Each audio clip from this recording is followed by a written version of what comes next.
warga Indonesia perasan enggak bila berlaku gempa bumi atau letusan gunung berapi kan, nama Indonesia hampir selalu disebut. Tapi emang kenapa? Sini, Genji nak story. Ini bukan kebetulan. Ini sebab Indonesia terletak betul-betul di atas Ring of Fire.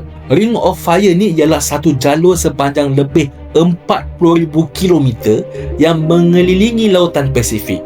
Di zon inilah terletaknya hampir 75% gunung berapi aktif dunia dan majoriti gempa bumi global. Dari sudut geologi, Indonesia berada di titik pertemuan 4 plat tektonik utama, iaitu plat Indo-Australia, Eurasia, Pasifik dan Filipina. Bila plat-plat ni berlanggar, menyusup dan bergerak, tenaga berkumpul dalam kerak bumi.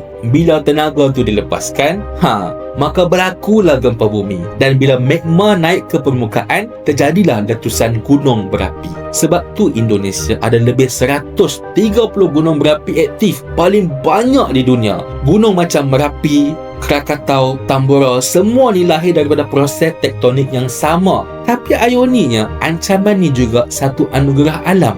Tanah gunung berapi sangat subur, menyokong pertanian dan kehidupan manusia sejak ribuan tahun. Ring of Fire menjadikan Indonesia antara kawasan paling berisiko, tetapi pada masa yang sama, paling dinamik dan hidup dari sudut geologi. Di sinilah kita nampak satu hakikat besar, bumi bukanlah statik, tapi dia hidup, bergerak dan sentiasa berubah, dan Indonesia lah yang berada tepat di nadi dia. Dapat something tak?